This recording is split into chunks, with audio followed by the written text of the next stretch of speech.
A arte sacra é tão importante, é tão bonita, né? Ela tem tantas vertentes, ela pode fazer tantos recortes, que acaba qualquer pessoa que gosta de arte antiga necessariamente vai se encaminhar para gostar de arte sacra. A gente entende que a arte religiosa é a primeira arte brasileira. Ela tem essa relação intrínseca do homem com o divino. Porque a arte sacra é aquela arte para a evangelização. Então você tem um fator físico, mas você também tem o valor simbólico das peças, né? Não só com as armas se conquista um território, ou povoa um lugar, né? Se a gente pensar a religião na história do Brasil, a gente tem que pensar que ela ajudou a colonizar esse país. Mesmo o museu hoje tendo um acervo em grande percentual sacro-católico, nada impede que o museu trabalhe com essa parte histórica, artística e religiosa de outras religiões.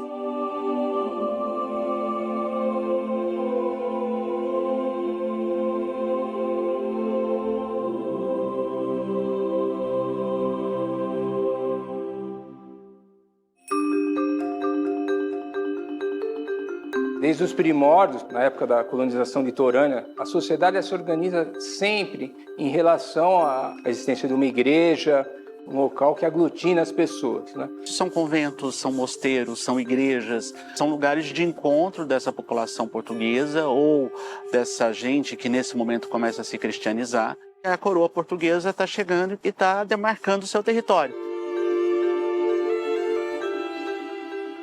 As primeiras produções vão estar restritas aos monastérios e às ordens religiosas que aqui vieram. Então, os franciscanos, jesuítas, carmelitas, que aqui se instalaram, vão começar a produzir essas primeiras peças. E São Paulo, na realidade, é a gênese da arte sacra brasileira, né? Todos os grandes artistas que começaram a produzir as obras sacras no começo do Brasil, eles são oriundos, a maioria de São Paulo, através dos mosteiros beneditinos, né? Daí que se começa uma produção muito grande, religiosa, de santos de barro. Assim, então esse corredor inteiro a gente vai ver imagens do século XVI e XVII que são de barro, então elas são mais estáticas, assim, ó. O rosto delas é menos trabalhado, ó. E daí nesse corredor, imagens que eu gosto de chamar a atenção. Essa aqui, gente. Isso aqui é uma cariátide de Vicentina, de que eu gosto de chamar a atenção porque talvez seja a figura mais antiga, a obra mais antiga que a gente tem no museu aqui. Essa obra aqui, ela veio de uma capela de São Vicente e ela deve ser da primeira, assim, de 1550, 1560. Esse é o número 1 que Nossa Senhora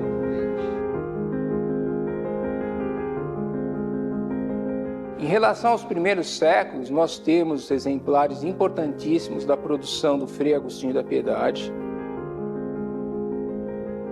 E, posteriormente, nós temos a produção do Frei Agostinho de Jesus. Pode ser considerado o primeiro artista plástico brasileiro. Nós temos uma Nossa Senhora com um menino, uma imagem lindíssima, que é um dos primeiros exemplares.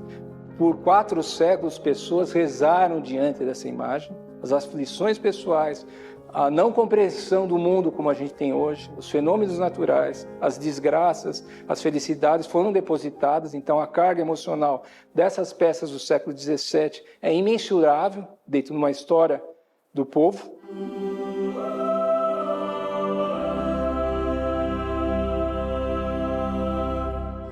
Tem que pensar numa época que mesmo que a gente fale que as pessoas não sejam letradas do ponto de vista do ler, mas elas estão sendo educadas por outras vias.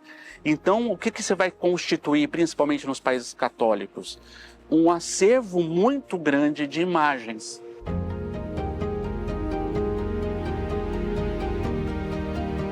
A coleção do Museu de Arte Sacra conta não só a história da religião no Brasil e em São Paulo, mas também o fazer artístico, com a chegada das missões, com todas as ordens, o desenvolvimento dessa arte. Então a gente entende como a arte primeira brasileira.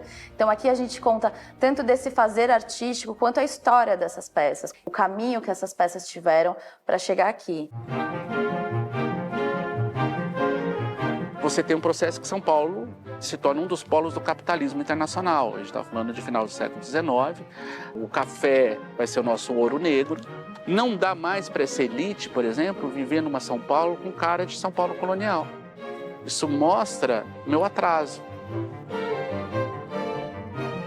A Igreja Católica vai acompanhando também essa modernização da cidade. Foram criadas diversas dioceses, paróquias, novas igrejas foram construídas. Houve uma grande migração do clero, principalmente europeu, italiano, para cá para acompanhar também esse crescimento. E o Dom Duarte estava por trás desse movimento aqui em São Paulo. Dom Duarte, ele é o primeiro arcebispo de São Paulo. Ele tinha um projeto político muito interessante, que era entregar uma nova catedral para a cidade. E tudo que não fosse para esse plano de modernidade dessa nova catedral deveria ter um espaço destinado. Então, ao mesmo tempo que ele tem essa preocupação de construir essas igrejas belíssimas do início do século XX, ele percebe o valor que isso tem, esse acervo da arte colonial.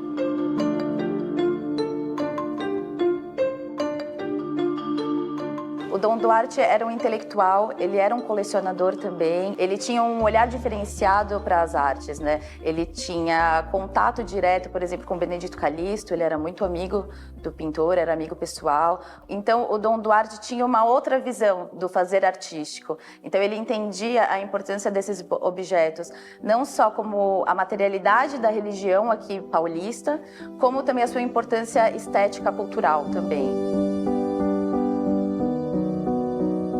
Então, ele cria o Museu da Cúria para a memória, para os objetos no qual não condizia mais com o projeto de modernidade da Sé que ele estava construindo. O antigo Museu da Cúria, ele funcionou até o final da década de 60 no Palácio da Cúria. O palácio foi demolido para a ampliação da Praça da Sé, com a construção do metrô na década de 70. Então, na década de 60, a Arquidiocese de São Paulo começou a buscar um outro espaço para levar sua coleção.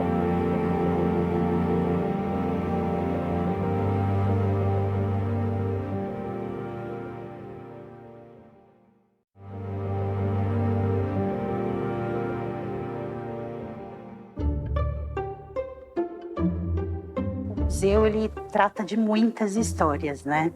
A começar pelo espaço que a gente ocupa hoje, que é um centro religioso e cultural, que é o Mosteiro da Luz, que completou esse ano 251 anos. É um espaço super importante para o município de São Paulo, porque é uma das últimas chácaras coloniais que mantém a sua função originária.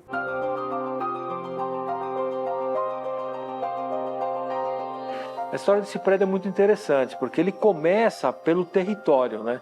Aqui era o caminho da Estrada Real e aqui eram os Campos de Guaré. Aqui existia uma capela com a Nossa Senhora da Luz. E uma das irmãs, ela teve então esse sonho de construir aqui um recolhimento para as irmãs. Frei Galvão, então, ele vai usar todas as técnicas possíveis, né? Principalmente aquelas de São Paulo, com taipa de mão, taipa de pilão. Ele tem essa certa erudição, ele sabe como construir um templo. Tudo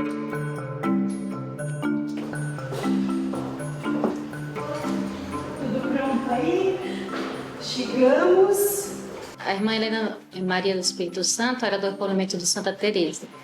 E o Frei Galvão era o confessor de Irmã Helena, onde que, através de um sonho, né, de uma visão que teve com Jesus Cristo, pedindo um novo recolhimento na cidade de São Paulo. Vendo a persistência das visões dela, consultou os teólogos e viu que era realmente de inspiração divina e fundou junto com ela, em Morgado de Mateus, o Mosteiro da Luz, no dia 2 de fevereiro de 1774. Esse mosteiro foi construído já nesse fim, para as concepcionistas. A presença das irmãs aqui, eu acho que é uma das coisas mais importantes para o museu sobre a concepção histórica, porque são 251 anos que elas estão aqui, né? Não é de hoje. É uma relação assim de muito carinho, de muito amor e de muita aprendizagem. A nossa convivência é uma convivência familiar, né? É como se fosse família só. Então nós aqui do nosso jeitinho e eles do jeitinho deles. Mas a gente sempre tem mãos dadas para resolver o que é necessário.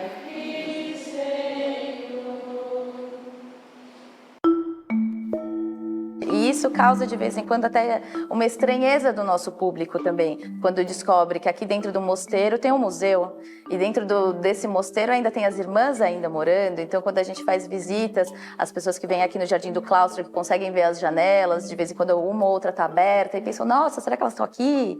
Ou se conseguem ouvir elas andando. Então é muito interessante também ver a reação do público também quando eles descobrem que as irmãs ainda estão aqui, que aqui não é só um mosteiro, é um museu também. Embora as irmãs vivam em clausura, né, elas também são muito aficionadas pelo museu, nos apoiam muito em tudo o que a gente pretende fazer, executar em festividades, em cursos.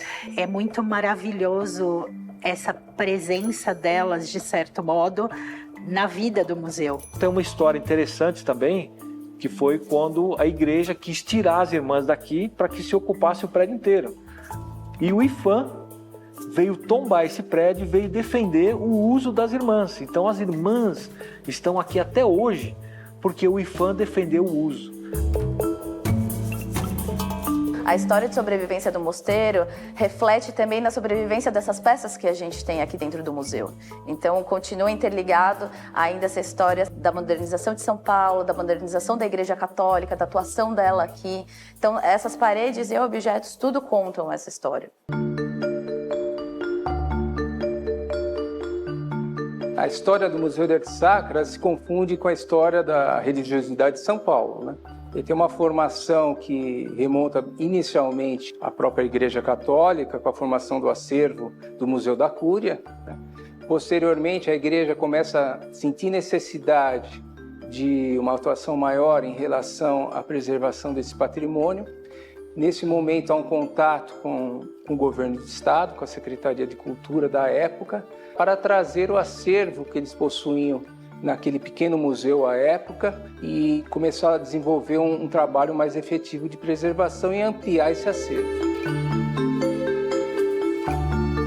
É como se o tempo fosse passando e aqui virasse esse lugar de guarda de uma memória, com cacos às vezes de memória, né? Mas assim, que resguarda uma história que posso fazer do século XVI até anteontem, porque se a gente pensa que o Frei Galvão, que construiu esse edifício, está enterrado aí dentro, se tornou santo para a Igreja Católica no início do século XXI, então ainda é um lugar de peregrinação, então esse lugar continua cumprindo a sua função também.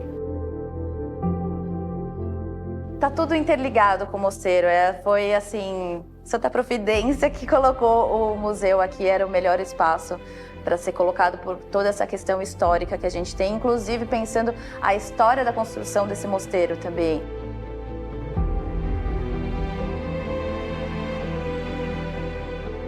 Aqui você imagina que não são só tijolos, não só tem dimensão, tem o sangue e suor de quem amassou.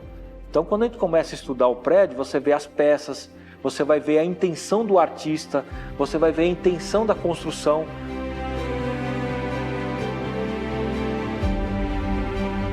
Então você imagina todos esses artífices, esse mundo todo trabalhando e está aqui, né? Então quando a gente começa a buscar essa aura, quando busca essas informações, o museu expande.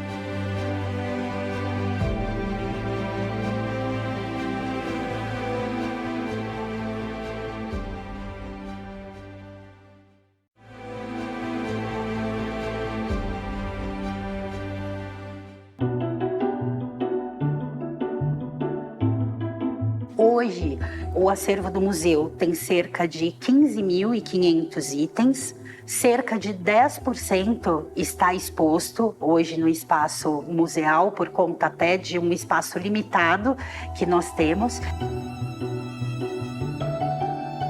O acervo do Museu de Arte Sacra pode ser considerado como um dos principais acervos do Brasil.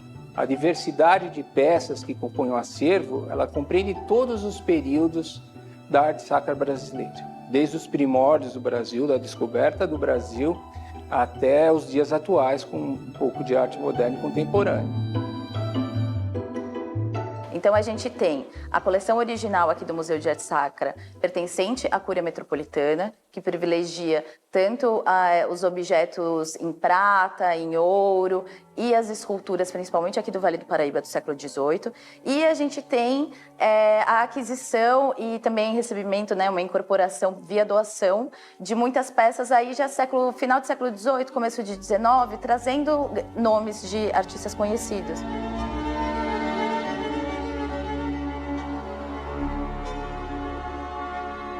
Muita gente diz, eu não vou nesse museu porque é um museu de história católica.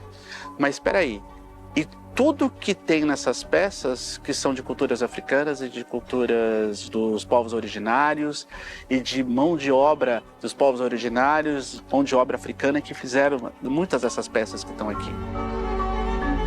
Então a gente tem que pensar quem é o artista no Brasil.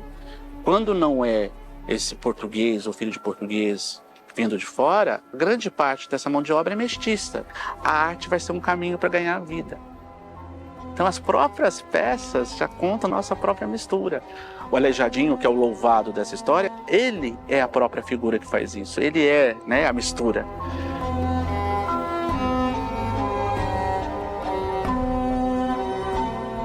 Então nós temos muitas obras mineiras, né, da época do ciclo do ouro de Minas, que ocorreu no século XVIII, que é importantíssimo em termos de arte religiosa, né? Os grandes artistas como o Vieira Servas, o Xavier de Brito, os dois contemporâneos, o patrono das artes brasileiras, que é o Aleijadinho. Nós temos uma Nossa Senhora das Dores, que é uma das principais obras produzidas pelo Aleijadinho. Ele já dominava toda a técnica, ele estava no esplendor da produção dele. Chama muita atenção o Aleijadinho, as esculturas do Aleijadinho. Para mim é um excelente objeto de estudo. Eu ainda sou modelador 3D, para mim ver como eles faziam as esculturas antigamente me influencia muito, como eu faço as minhas modelagens 3D hoje em dia. Dentro da história da arte, a gente está estudando a questão do barroco e do rococó. E aqui tem algumas representações dessa arte, então eu acho que é interessante para eles criarem um repertório artístico e também conhecer um pouco da cultura nacional com relação a esse tipo de arte aqui no Brasil. A riqueza do acervo está principalmente da gente conseguir olhar as peças além delas. No momento era importante ressaltar o barroco, porque ele é o nosso passado, mas agora nós estamos buscando as outras vozes que construíram esse país, né? E que construíram essa religiosidade também. E essas mesmas peças dão conta disso também. Recentemente a gente teve a satisfação de receber peças importantíssimas do começo do Brasil. São as peças mais antigas do Brasil, da antiga igreja de São Vicente, que foi demolida. O semblante das cariátides que a gente recebeu tem uma influência indígena muito marcante. A gente aqui no acervo, a gente tem, por exemplo, os nós de pinho, que são imagens pequenas. A nossa coleção traz apenas Santo Antônio, que é uma grande devoção que foi da África colonizada pelos portugueses. E aí a gente consegue também ver esse sincretismo nessas peças também. Então você tem várias imagens de nó de pinhos que foram encontradas, inclusive, em senzalas da época, e que você percebe, além da questão religiosa, também a questão estética no próprio santo. São santos totalmente geometrizados, com cortes retos, quase cubista. Esse movimento que a gente percebe na produção desses santos, a gente vai perceber também na produção artística africana, na produção das máscaras religiosas dele, que todos os modernistas na Europa foram beber na época para revolucionar a arte naquele momento. cada peça consegue te trazer tanto a visão estética da produção dela, da policromia, do tipo de talha, do trabalho que ela faz, quanto a história em si do artista ou do local de produção, da onde que ela veio, por que ela foi feita, por que foi doada para a igreja. Como a gente percebe aqui, isso é um museu que ela é muito voltada para a religião católica, né, para o catolicismo. Então, quando você tira isso da igreja, até mesmo as pessoas que não são da religião católica, elas conseguem ter acesso a isso e a ter acesso a tudo que foi retratado no século XVI, no século XVII, como a gente percebe aqui. A gente estava falando sobre isso, né? Que as peças elas parecem, não que isso seja um problema, um ônus, né, da experiência de forma alguma, mas elas parecem um pouco deslocadas com relação a como elas estariam se elas estivessem no lugar de origem delas, né? Dentro do ambiente sacro. Apesar de que por haverem muitas peças aqui, esse ambiente meio que se refaz, né, também. Então, muita gente vem aqui nesse sentido de cultura hoje, que a gente chama de cultura, mas muita gente, quando entra aqui num museu como esse, ela está olhando as peças como santos pelo qual eles foram feitos. Então, o sinal que eles cumprem ainda a função que eles têm que cumprir. Essas peças não foram feitas para os historiadores. Elas foram feitas para estar nas igrejas, elas têm uma função simbólica. Muitos artistas, somente antigamente, quando se fazia uma obra sacra, eles entendiam que eles eram intermediadores de um momento maior de inspiração divina. Eu gosto muito da imagem de Jesus Cristo, né, da cruz. Acho muito bonita. Isso remete ao sofrimento dele, né? Tudo que ele passou, para a gente ter esse conhecimento dentro da gente, ver o quão o sacrifício dele foi tão grande por todos nós, para nos salvar dos nossos pecados, né? Não tem formação religiosa, mas é que realmente, como mineira, cresci em casa cheia de santo. Eu tenho uns 30 santos na minha casa. Então eu sempre tive esse contato com a imagem, eu gosto da história. Então eu acho que, bem ou mal, o espaço do museu, ele traz isso um pouco, porque não daria para ir em todas as igrejas para ver tudo isso, né? Então ele reúne isso. Nosso acervo é 99,9% católico, então a gente não tem muito como fugir da narrativa católica, porém a gente consegue trabalhar ela de outras maneiras também. A gente consegue explorar outros pontos de vista que essa contemporaneidade traz pra gente, nosso público traz, então a gente vai tentar explorar um pouco mais a religião e o sagrado, né? A ideia de sagrado. Que a gente amplie esse conceito da interreligiosidade e da cultura de paz.